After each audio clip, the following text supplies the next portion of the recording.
Well, me and little guy are going to exercise. Yeah. We're going to take a ride. We're going to go take a ride for about 40 minutes. You know, he's right, one of us has the mini bike. Okay, we're back from that ride. One of us is tired. I never felt better. But, here's that other bumper. It's actually been sitting in my landscaping in the back for a long time now. So this is a rear bumper. That's my good front bumper.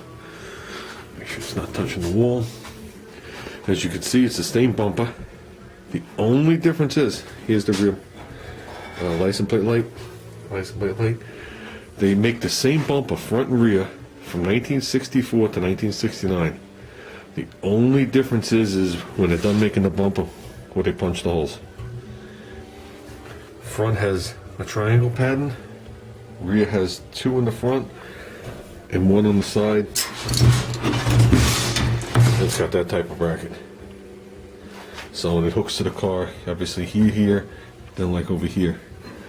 This stuff right here, right where this bolts to what you would call a frame, there's another plate that runs alongside, and the shackle actually bolts through it. So it's a decently strong area. I was actually going to box this across on my rear bumper, and that's where my parachute mount was going to be. And parachute mount was going to go, let me reword that.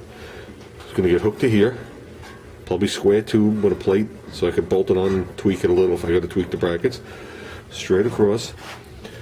Then it'll be tied up against this, so you could bolt to that. Okay. Then from here to the car, have one more fastener straight through with a spacer. So the thing that actually holds where you hook the base of the parachute, that canvasy part with all the lines coming off it, that'll actually be bolted through this bumper, through that plate, which will hook to both frame rails. There'll be a spacer, then it'll go through the back, which is almost like a cross member in the car, and right to the license plate. But getting back to the front of the car here, okay, like I said before, this, trying not to get it on my camera bag. My camera bag up here. The bottom of the bumper is decently strong. It's just where it comes and just overhangs, because here it wraps around, so you know down here has a decent strength to it. So what I'm thinking of doing I'm thinking of running like a maybe 1x1 or 1.5 by 1.5, probably 1 by 1. I'll see when I look at it, but a square tube right behind it to determine where it is. Determine where it is on here. Okay, the same deal. A plate, 2 bolts. I'll make the holes bigger on both brackets so this thing can be moved around if I got to adjust the bumper. Run the tube right across. Tight to the back of the bumper. Okay. This is going to be hard to show you guys. Hold it at the same time.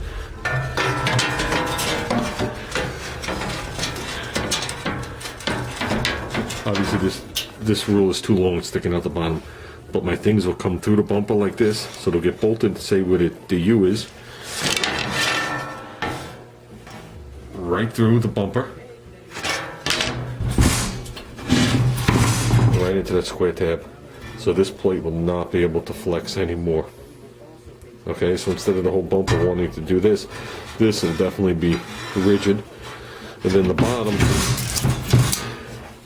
will only be taking up a fraction of what it would have been before, you know, with the flex like this.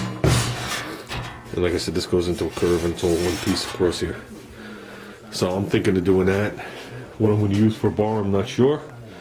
You know, I'll probably just run it. I mean, I didn't measure this, but I could have sworn my spring shackles are 32 inches in the center, if I remember. No, right? Let's see. Oh, my memory's failing. They're 31 inches apart.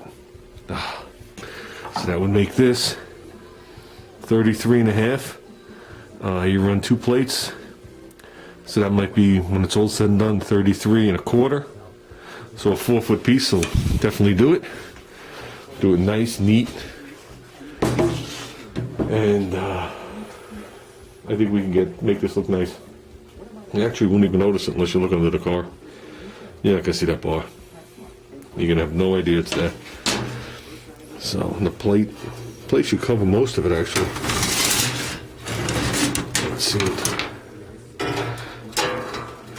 Yeah. You might see maybe 3/8 of an inch of either side. Just a little black go across. Do with satin black and leave a pickup on it. So I think we're gonna do that. But then even if I decide at this point not to put the tank on now or whatever it is, it's already there. It'll be ready drilled, already done. I could just do it. So, and like I said, these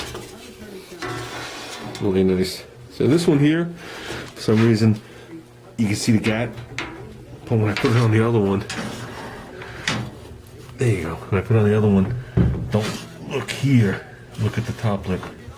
It's exact. This one, for some reason, it isn't. So this must be pushed back a little or something. Who knows? I might have hooked a rope to the top of that bumper, pulled a tree out. You don't know. Like I said, this is a good bumper other than the rust on it. I acquired this bumper because I was actually going to cut a section out of another bumper and graft it in so the plate would disappear and have a plateless front bumper. Because most of this bumper is flat. I mean, you can see how flat the bumper is. If you run a straight edge across it,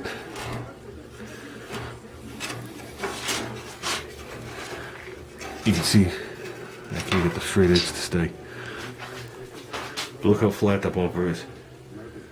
So what stopped me from doing it is I remember seeing the TV show and they said the only weld you could do on a bumper, I don't know how true this is, and still have it chrome plated, was a TIG weld, and I don't have a TIG welder.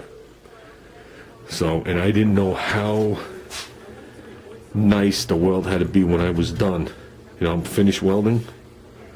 You know what I mean? I don't know how much of the imperfection they cover up with the copper and all the stuff they put on. You know what I'm saying?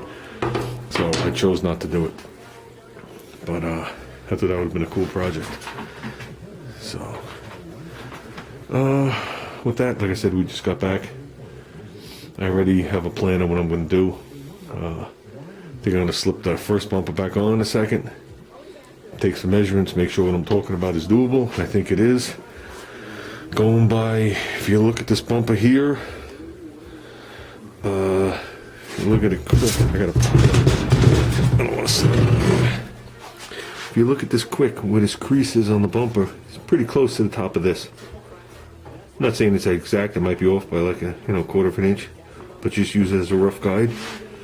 And then I follow this over, and that's just above the bolt.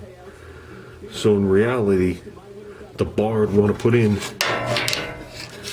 would be right there, right at the crease. And if I put the bar, whoops, sorry for the camera. If I put the bar behind it, right at the crease, and I look at it dead on, you can see it's just a hair below the lip. So I could use that as a guide to see where it would go here. There's the bolt hole. So I know the bar would go right here where I have the most room to make something. So I know it would just be easier to just grind this and weld it on there, but then I could never adjust the bumper again.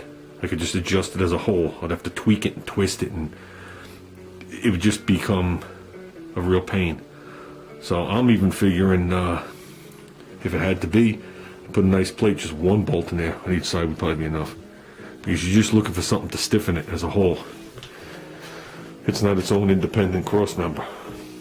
So, but I'm going to try and design it with 2 bolts.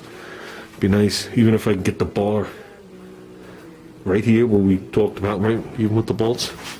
Even if the bar lands right here and the tab comes down to here and there's a bolt and a bolt in a row. And I oversized them so everything can move independent again if I ever have to adjust. So